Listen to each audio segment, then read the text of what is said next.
If you want these horror stories to continue, please subscribe now. And don't forget to like. My grandfather never told fairy tales like other old men. No heroes, no happy endings.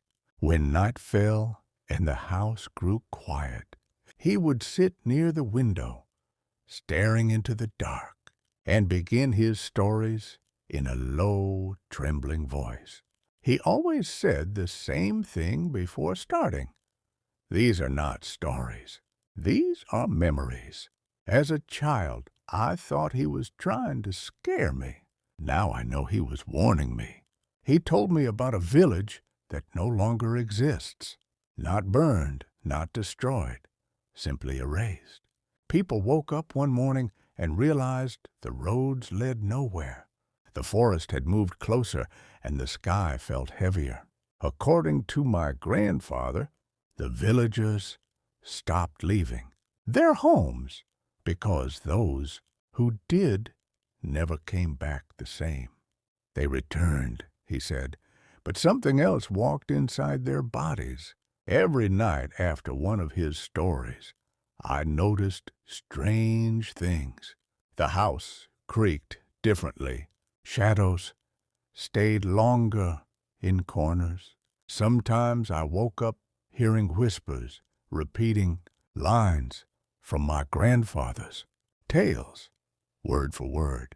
When I asked him about it, he just nodded slowly. That means they heard you, he said. One story was about a man who ignored warnings.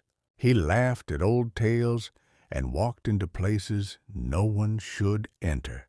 My grandfather described the man's face in detail, and it matched someone I saw in the mirror days later.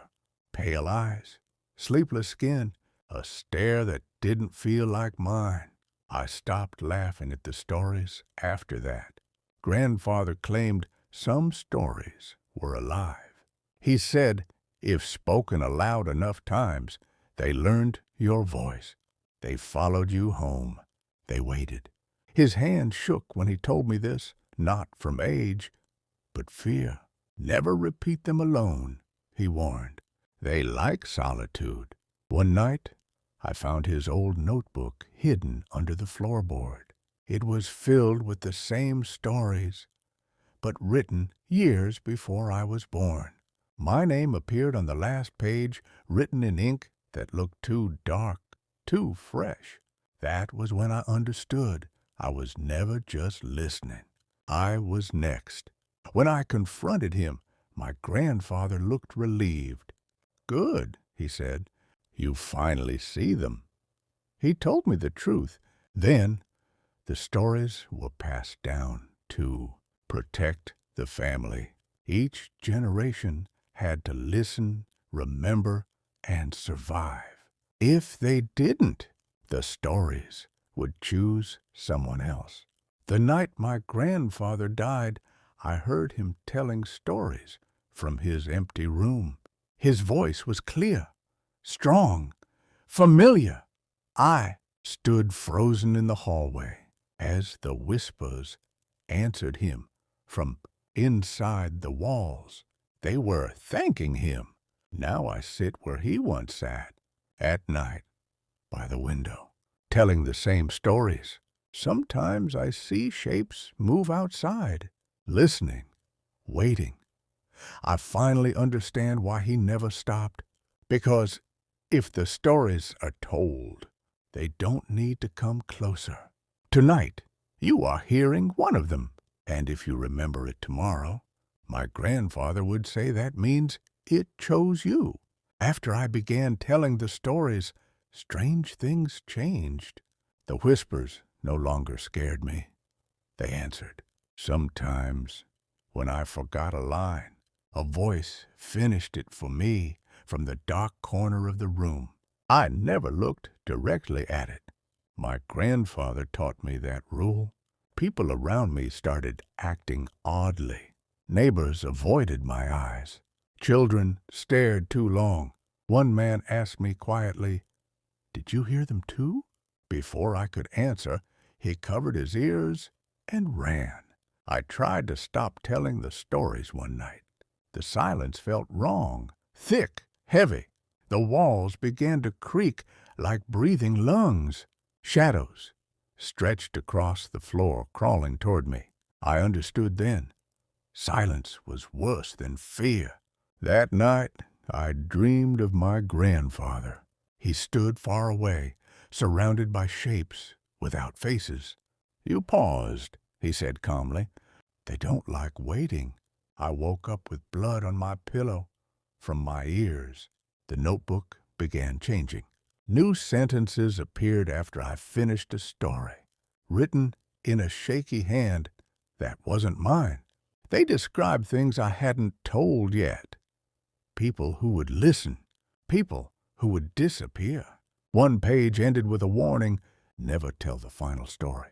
Curiosity is dangerous. I searched the notebook for the final story anyway. The pages were stuck together as if sealed.